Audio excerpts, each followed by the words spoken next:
Hello everyone. My name is Avais Khalil. Welcome to the Humanist in Healthcare YouTube channel. Humanist in Healthcare is a 501c3 nonprofit. As such, we do not endorse any political candidate or any party. We may be speaking about their actions, whether we approve or disapprove, though. So welcome to our first YouTube channel. We hope everybody enjoys.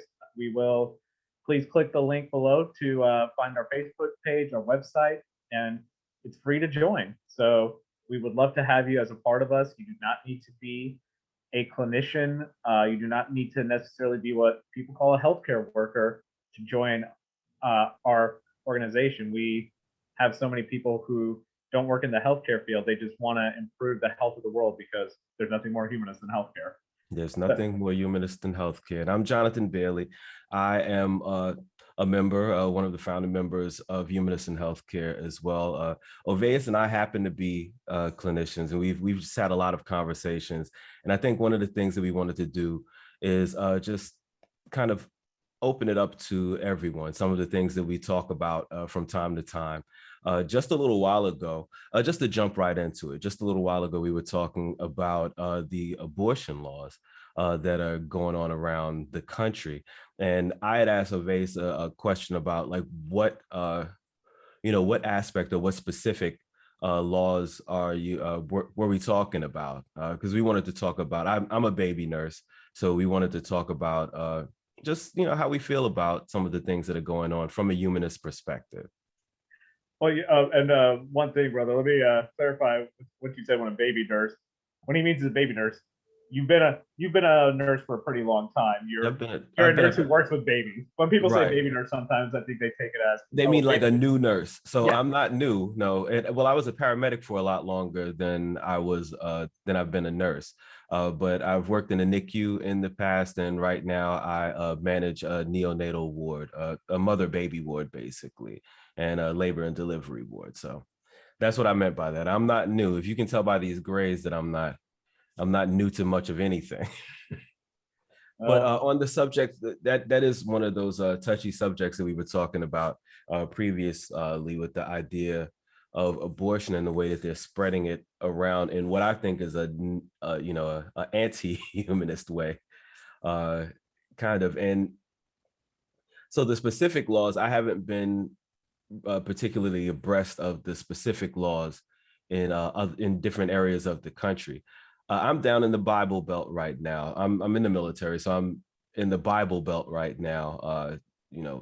I'm not going to say exactly where I am, but down here the culture is many people think that abortion is against their religion. So I know a lot of the laws are motivated by what they think about their religions. And I'm just saying, what do you think is the driving force behind a lot of these laws that are trying to restrict abortion? I'm actually that's something that it definitely gets me thinking because if you really think about it, and I was a fundamentalist person, really wanted to be a pastor. There really is no quote unquote verse in the Bible that actually like addresses abortion at all. Right. So that's a something that I've kind of been wondering. Why is this an issue? Does it like go back to the Catholic Church and or with their lack of with their aversion to contraception? Is there an element of that going on? But I also grew up in the Bible Belt in Mississippi, and I find it to be very, I don't know, like the driving force. I feel like there's just so much. I guess I don't think people know why, like why many people have to get an abortion. I think it's first of all like an issue of you have to get that you just don't want the kid, and I think that that's a really bad way to look at it. I'm also prior military, so where the military. What is the attitude towards abortion there? Do you think people are generally more? So usually when people ask me specifically about, like, what the attitudes in the military are, the military mostly reflects the country, like, writ large, like, our population. So there are varying attitudes in the military. I would say that we skew slightly more to the right than on certain subjects than probably most of the country. But I think that has more to do with the demographics and the location that a lot of people are from that are in my particular branch. So I think there are a lot of people that are from the South, and there are a lot of people that are from Middle America. And so you're going to get quite a few people, and I wouldn't even say it's political, but it's more religious than political. Their upbringing, a lot of them are like, not fundamentalists. What's the term that they use nowadays for them? Not charismatic. What's the term that I'm looking for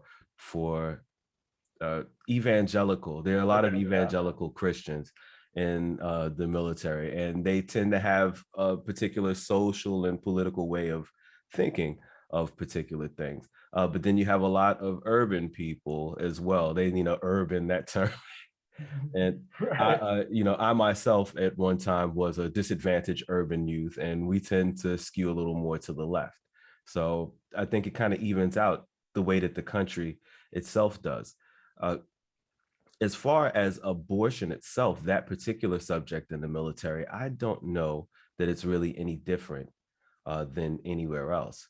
Now, in my field, you know, there are there's a bit of a duality on the way that people think about abortion, because you have the science aspect of it, and we know that abortions happen naturally. They have spontaneous abortions all the time, uh, and there are pregnancies that are not safe pregnancies. These children are not going to be viable, or they're going to have a very poor quality of life. And in some cases, you can test and you can figure that out pretty early on. So if Right. that's the case, before the fetus has high neural functioning, then aborting the pregnancy is a choice that I think the mother should be able to make. Uh, Actually, I want to sure. ask you a question on that subject, because I've actually been thinking about this. My wife and I have been both thinking about this. What do you think about Richard Dawkins? So Richard Dawkins actually had been stirring up some controversy when he said it's probably moral to abort a child who has Down syndrome if you know that child is going to have Down syndrome. It's probably the best. It's the moral obligation is to abort that child. I Wow. I don't know. Like, do you think? No, I don't agree with that at all. I think that it's something that so I don't like to push my morals on other people. Me myself, I don't see myself doing that just because the child has Down syndrome. Because does that mean that they're going to have a lower quality of life? Like, maybe the way that society treats the child is one thing, but so Down syndrome is one of the main issues, and I think the one that people pay the most attention to that Down syndrome causes is that they're going to have a diminished amount of intelligence. And this might sound funny coming from a so-called smart guy, whatever, but I think intelligence is overrated. It's overrated. So I mean, if you're not going to put the child in a situation where they have to perform high, you know, uh, they're not gonna be doing calculus. And I mean, in some cases, some of those kids actually can, but but Go ahead. but so I don't know that their quality of life necessarily. It might be harder to take care of them, Oh, yeah. but I think that you can live a happy life that way. And I don't think that I don't know if that's a good judgment for people to be making, but I think they should be free. I think the parents, especially the mother who has to carry the child, it's her body. So if she wants to make that decision, bioethically, I think it actually violates her bioethics for us to decide whether or not she carries that child to term, because she has the right to autonomy, self-determination. Oh, I agree. And so, with that, and don't get me wrong, if I hope this is just things I've read about what Richard Dawkins says. I don't think he's trying to force it on anyone. He just more or less given his opinion. But Absolutely. that's actually for me, I think that's Matt Dillahunty said you had a good argument, in which is, whether it be a neonate or a 5-year-old, nobody has the right to use someone else's body without their permission. Correct. And or like, or touch someone's body. I mean, obviously there are exceptions. If somebody's, you know, it's wrong for me to put my hands around a woman without her permission, or a man or anyone. But if that person is standing in front of a bus they don't see, and I put my hands around them to move them out of the way, obviously it's the right thing to do. So in healthcare, we have a thing that we call implied consent. Right. So you would assume that a person wants you to move them out of the way of a bus, and if you were wrong, you can apologize afterwards. But that's something in our society, I would expect you to push me out of the way of a bus. I'm not going to be upset with you for pushing me, because the outcome, if you hadn't pushed me, would have been way worse for me. So, Right. yeah. So, and that's so for those that are not healthcare providers. So, as a paramedic, if I come up on a patient that's unconscious, I'm assuming that they don't want to be unconscious and that they don't want to be in a situation where they might die. So their consent is implied by the fact that we can assume that most people are not attempting to die. So I will do everything that I can, assuming that this person is consenting to me giving them the treatment that will save their lives. If I find out afterwards that that wasn't the case, then, I can't say that I'm sorry, because my responsibility to society is to alleviate sickness, suffering, and death. So Right. I mean, but you're currently working as a NICU son, so everyone in the West should probably said this. Specifically, what I do is not NICU, because my facility doesn't have a neonatal intensive care unit. Specifically, I'm a nurse manager, and I work on a labor and delivery, a recovery, and postpartum wards. I manage that particular ward at a hospital. Right. And I also catch babies when I have the chance. So I went in last night to work in overnight and caught a couple of babies. Always be a fun job, and It's not bad. We should have actually, now that I think about it, tell people what we do. So I'm actually I'm a critical care nurse, and I'm also a critical care transport nurse. Work a lot with paramedics transporting critically ill patients, and I also work in the hospital. So yeah, but on that same note, the going back to the patient and the implied consent, and you mentioned something that's kind of interesting to me, which is, unless you want to be in front of the bus, we do, there are certain places, and don't get me wrong, Humanists in Healthcare, we've made our statement on medical aid in dying. However, there are certain situations, like, if you want to be in front of the bus, the better thing to do is, get you out of the way of the bus, talk to you. Maybe this isn't, is there an underlying mental health issues? If there's a issue, can we get you the treatment to not or what you were talking about, and I think one of the things that we're talking about when we talk about assisted suicide, like, so do you have a terminal illness, and are you suffering without any reasonable hope of recovery? So that is an interesting, a bit of a moral dilemma in some cases, especially for healthcare providers. Most of us have taken oaths to do no harm. So, and that feels like harm to most of us, unless, I mean, it's a philosophical discussion to have. Me personally, I'm supportive. I feel as though self-determination kind of trumps my desires. So if a person does not want to be alive anymore, I would want to treat them and figure out why that's the case, make sure that they're in a good mental situation. But if that's the case, I think people should have the right to end their own lives. And there are probably people that would be comfortable with helping them do that. Yeah, I agree. I wouldn't. It would be a pretty painful thing to do. I've never done anything like that before, and that'd be pretty painful for me. But I can imagine there's some professionals that would be able to handle that type of thing. Right. Yeah, and I mean, and this is and one thing though I do want to encourage, though, for everyone, if this is something you're thinking about, I do think, talking to people first, getting to an area is probably a better. Oh yeah.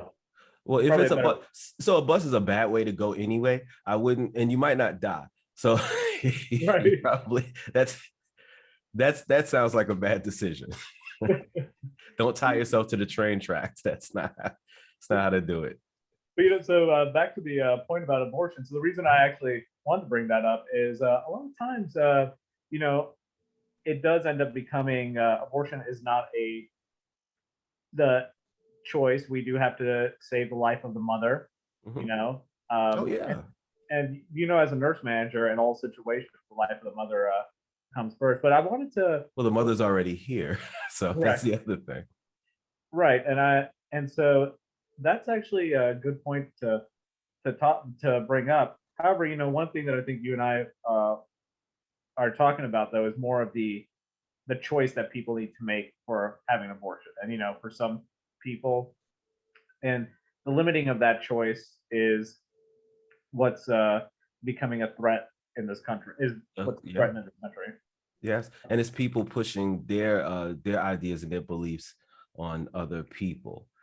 I mean, we have societal norms and things of that sort, but I don't know. It just seems like it's pretty deep, especially for for people. I guess I'll betray my political leanings a little bit here, but for people who say that they believe in small government, it seems like it takes a pretty big government to get inside of someone's uterus. That's taking it a little far, you know.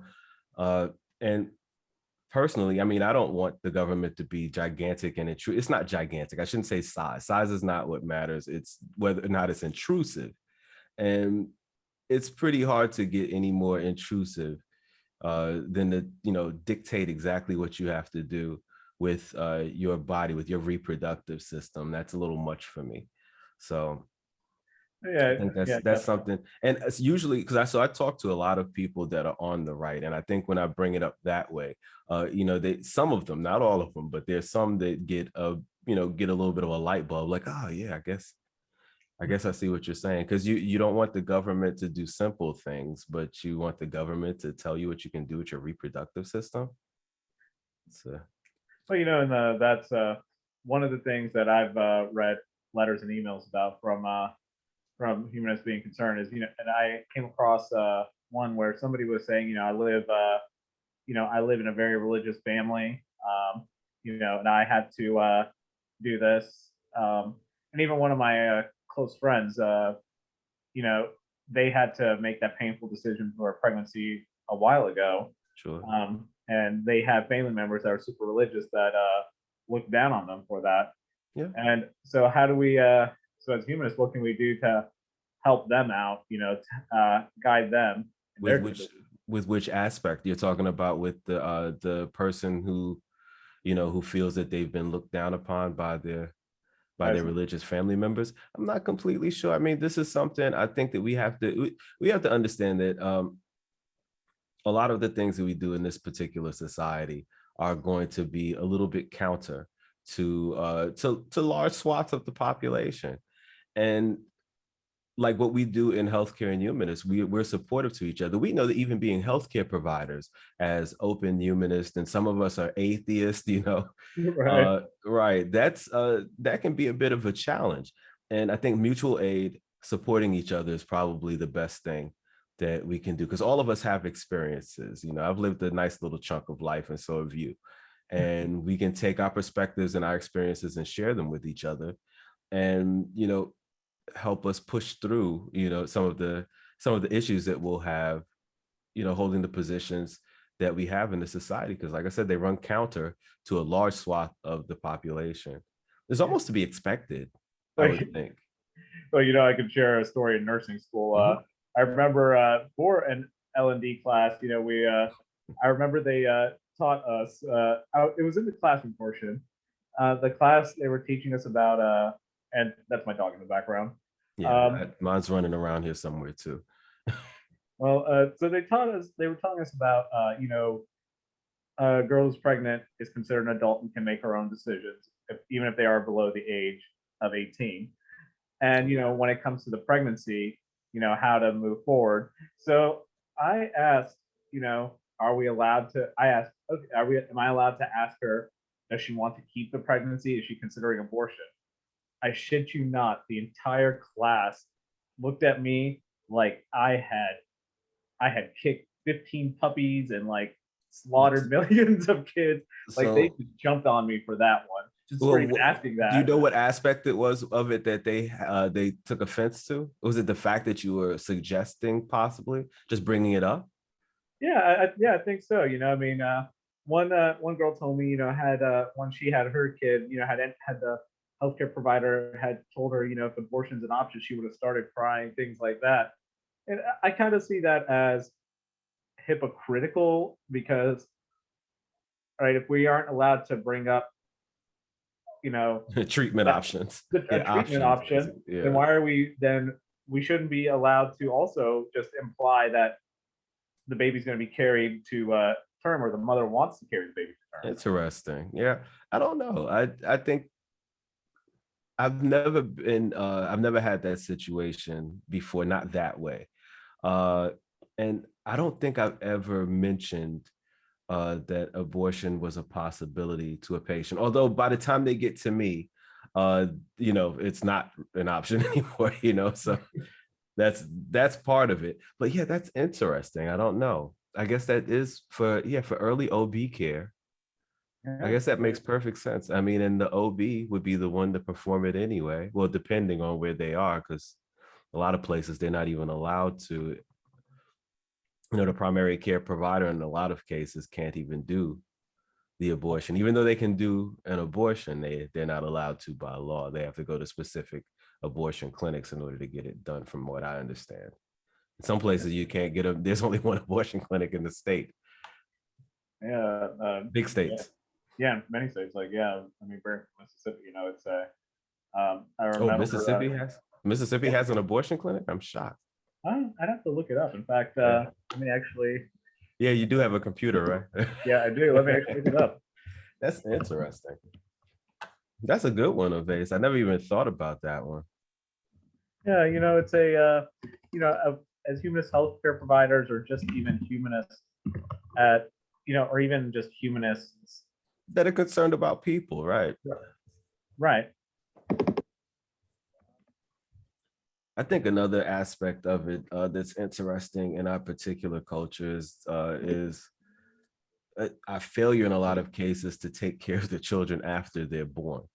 We're not giving a lot of options for poor people. Uh, I can see why someone who is not in a good financial situation, especially if it's early on, very early on in the pregnancy, why they might not want to bring a child into the world, because how are they going to support the child in a lot of cases?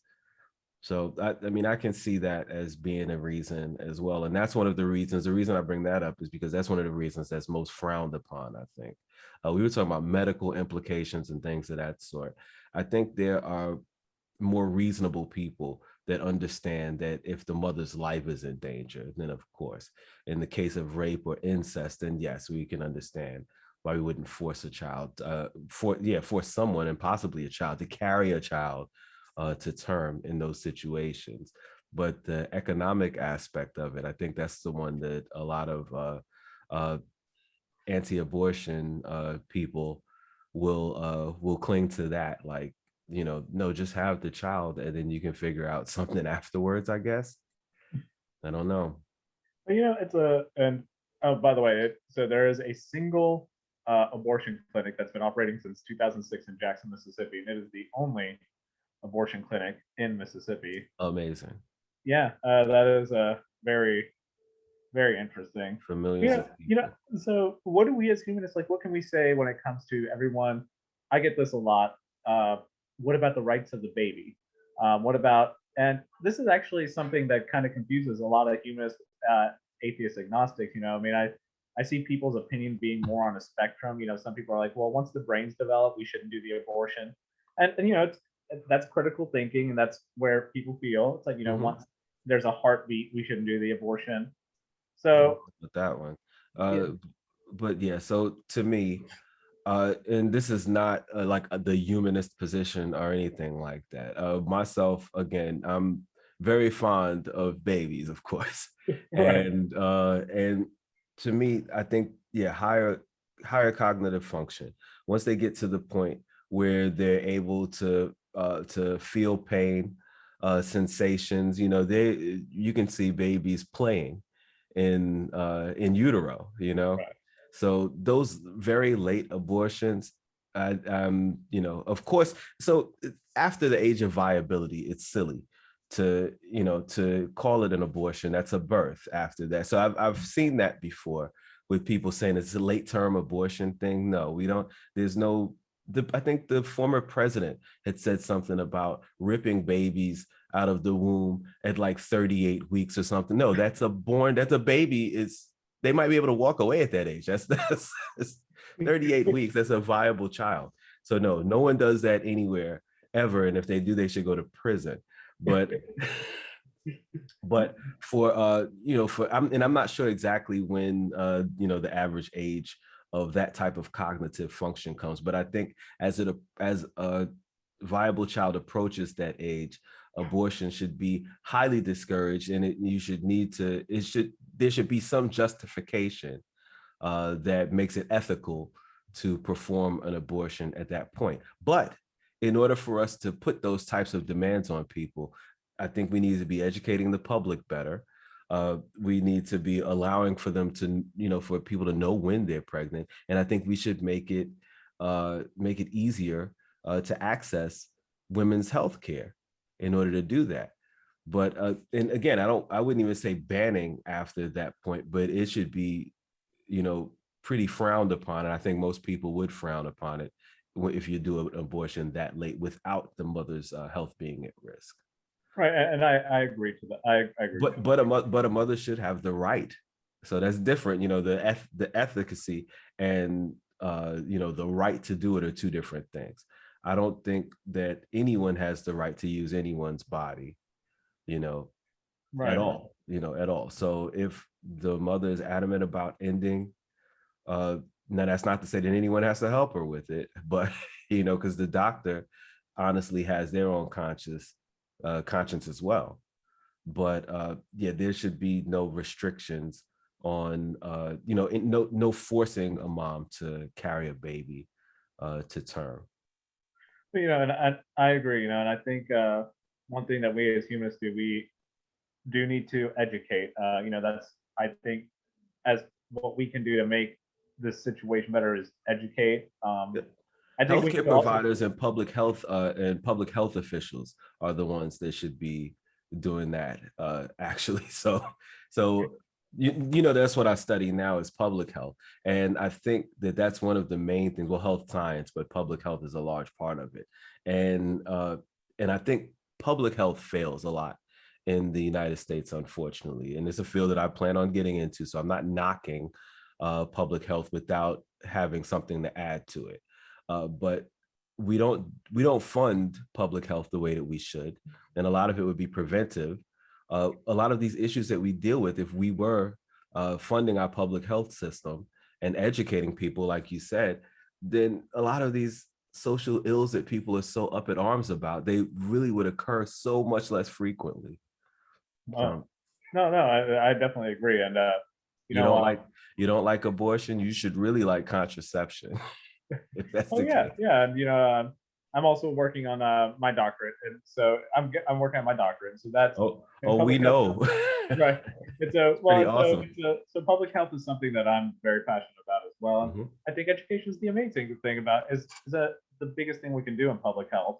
I also think one of humanists in healthcare's other campaigns countering misinformation. We do need to counter misinformation on this aspect because another nursing school story. A girl was talking about to other people. In some states they can perform an abortion 3 days after the baby's born. And there are people who believe this. There are actually people who believe this. Well, in nursing school? In nursing school, yes. Okay, how? I don't know. So because that means that you don't know what an abortion is. Right. Yes. 3 days after birth. Yeah, humanists in healthcare, we can do a whole seminar talking about the difference between abortion and infanticide. That is complete murder. Yeah, that's ridiculous. So they're That I like mean, they're Spartans apparently throwing babies off cliffs is what they're saying. well, I mean, It makes but no sense. the thing is people honestly do believe these things. Abby Martin, who was I know Abby Martin. yeah, her story in Unplanned, uh, that movie, you know, it's been a proven lie. The state of Texas came out and actually said that there was no ultrasound guided abortion that Hmm. day. Science has come out and said that baby wouldn't have looked like that, squirming or anything like that, had that happened. But there's some people that you can tell them so much, Yeah. and they still wouldn't believe it. Well, I mean, well, it's because it's not a logical thing. The reason that they have those beliefs are not because they're logically consistent or even make sense. Because that 3 days after abortion thing, that one's pretty hard to. Like how you don't know what the words mean then. So it's not a logical thing that they hold a lot of these beliefs anyway. So, and to me, it almost feels unethical for me to try to appeal to their emotions, uh, but it's tempting, it's tempting. You're like, well, maybe I should use the same techniques that were used to get them into these irrational beliefs. And to say this irrational, like, all of us believe things that are irrational at the moment. It's just that a lot of us don't know which things they are yet. So once we figure out that they're irrational, we'll stop believing them. But not everyone has the same level of critical thinking. And just because they haven't been taught to think that way, they don't realize that just believing things that people have told you, just because you've heard them for a long time, or they comport with your worldview, that's not a good way of having an accurate worldview. And I don't know what we can do about that. I almost feel like we're too small, just as not as humanists in healthcare or anything like that, but as individuals to affect that. Because I almost feel like uh, there's something ingrained in our culture that causes that to be. I don't know if it's part of us, of our capitalist system, or just something that has to do with the founding of the Western world, or I don't know. But there's a lot of people that just grip on to this stuff. And really, it's not exclusive to the Western world. The whole world seems to be like this. definitely, I don't yeah. know how to fight that one. Well, I think we as humanists, humanists in healthcare and just humanists in general, we do our best to get our voices heard. The world is becoming more and more educated, um, and actually, I think that fuels a lot of the people trying to pass these abortion laws, is because they see that the world's becoming more open minded Sure. about these issues. And I think that that's we need to advocate, get our voices out there. People should share this video, and join the discussion. Join the discussion on our Facebook page. We would love that. Because So, what um, do you think about the fact it seems that's a really good point, and I think one of the problems that we have is that we're quiet. We're the It seems like people that are very wrong are really loud and wrong. Like we and we're not as sure as they are because of our skepticism. We realize that there are things that we believe that might be incorrect. We're deliberate in figuring out whether things are true or not. And I think that a lot of the people that have fallen victim to the misinformation, they're completely 100% positive that they're right, and they scream it from the tops of the mountains. so I think I think, and by the way, everyone, that is my son, who who's Yes. in the background. Like, yeah, man, Right. he sounds pretty fussy. My That's wife and I good. recently had a baby. Thank you, honey. I appreciate it. So, That's good. so yeah, It I mean, I sounds think strong. That's nice. Nice, good cry. definitely, yeah, one day I'll share on this YouTube channel, the story of that birthing situation. Was thank you to all the medical advances, thank you to the doctors, and I'll say the hospital's name because they really did save my son and my wife's life. To all the doctors and nurses at the University of Maryland Medical Center, Outstanding. they were just top notch.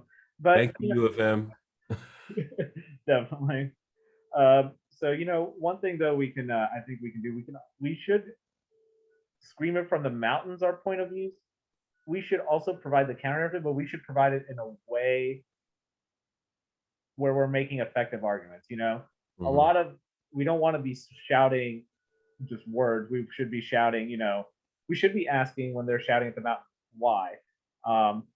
Where did you get this information about about that you can do an abortion 3 days after birth?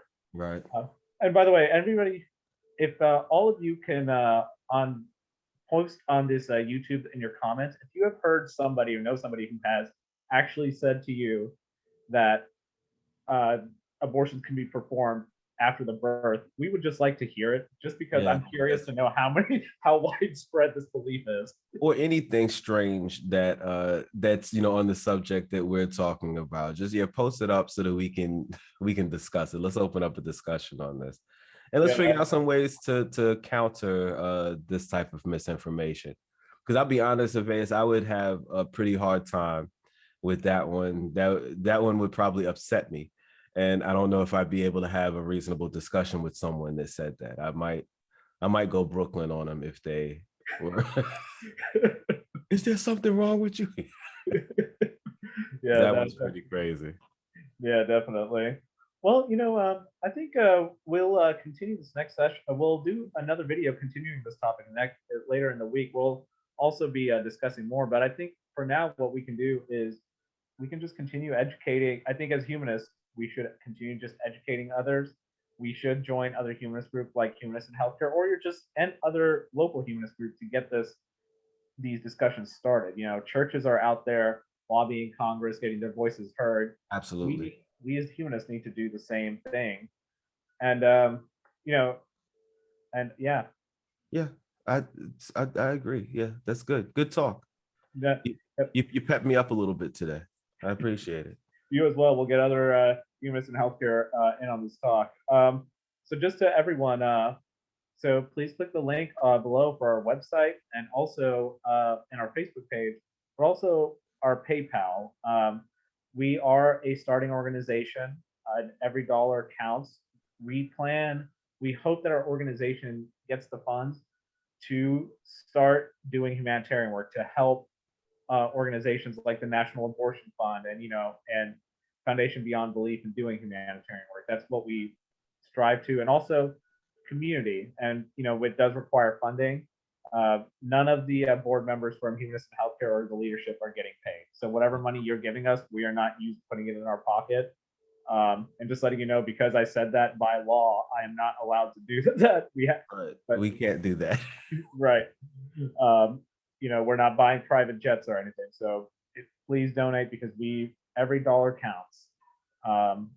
And we just appreciate all of you. We hope to have you back. Share this with your friends, family, whether they be religious or not, and ask them to challenge us on YouTube. We like to have discussions with people, even if they disagree.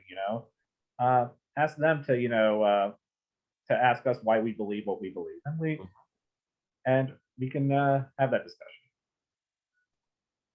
Sounds good. Good stuff. And join us if you like. Come join us. We can use the money, but we can use your help too. Definitely. All right. Till next time. End this recording. How do you end a recording? Beats me. That's all right. I'm glad we can edit. Yes, there we go. Did it stop?